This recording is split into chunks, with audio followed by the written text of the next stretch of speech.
what needed to be done, the paperwork and whatnot. So he invited me to come down and work with him, and I did, and that was in 1996, 30 years ago. And still, So there you I'm are. still there. Yep, I'm still there. So talk a little bit about your process of pre-arrangement. Sure. How do you talk a family through this? Okay, basically, what I explain to them is what they're doing is alleviating their families from having to do the basic decisions for services and whatnot in advance when they're not going through a terribly emotional time. So we register their vital statistics, information as far as what they would want in an obituary. And then we talk about the services that they're wanting to have. Sometimes people have an idea of what they want, sometimes they don't. So we take this opportunity to help kind of walk them through the different things that are available. There's all kinds of different personalizing options for services. So when you're visiting with them, a lot of times now it seems like they got to make a decision if it's going to be a cremation or not. And, you know, basically what I walk families through is when they talk about cremation, and oftentimes they'll say, well, I don't want my families to do a lot of stuff, and I just want to be cremated. And I remind them that cremation is just the disposition of the body. It doesn't determine the services that you have, so we still walk through all of that. Knowing that any kind of services, anything you do for a loved one after they've passed, is basically for the family that's surviving. So we kind of walk through all of that as well. Jamie, talk a little bit about, I'm sure they have the showing of the body and then the cremation. Your thoughts on cremation? Well, I mean, I think cremation, like Mary said, is just final disposition. So there are so many options of things that you can do before cremation takes place, or just however you guys want, however somebody wants to have their service. So as far as like the viewing and things, you can have a traditional funeral just as if you were going to go out for burial, and then afterwards, the body would just go to be cremated. And we've been really fortunate to have our own crematory right on site at Snell Zornig. I think Ryan touched on that when he was here. In all the time that I have been there, we did a big redo of our crematory in the fall.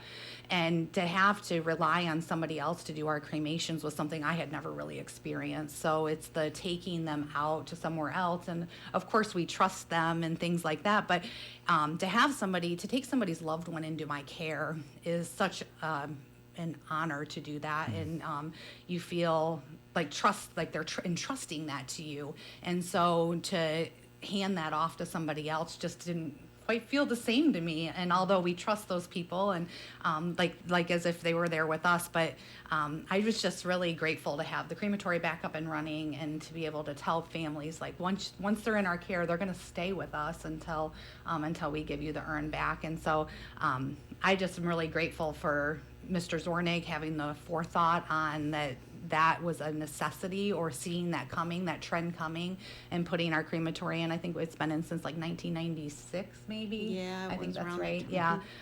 And so I don't even think cremation wasn't as popular then, and is way more popular now. And so I'm just grateful to be part of a funeral home that we have that right in our facility. So. You're kind of echoing what Ryan had to say. He was not happy when they had to send one out. Yeah, I mean, it was just hard. And of course, we had quite a few in at that time, and one being Whitney's grandma. So, I mean, I mean, obviously it's good for them, and we trust the people that did it for us. It just kind of had a different feeling to it. And so I was grateful to get ours back up and running and have that service right there under our roof. So That is good. Hey, the sun is out. I know. And that's your song, play? right? Yeah. that's right. Aren't we grateful for that? Who's going to introduce it? Mary, be All the right. DJ. All right, I'm not a DJ, but I'll do my darnest.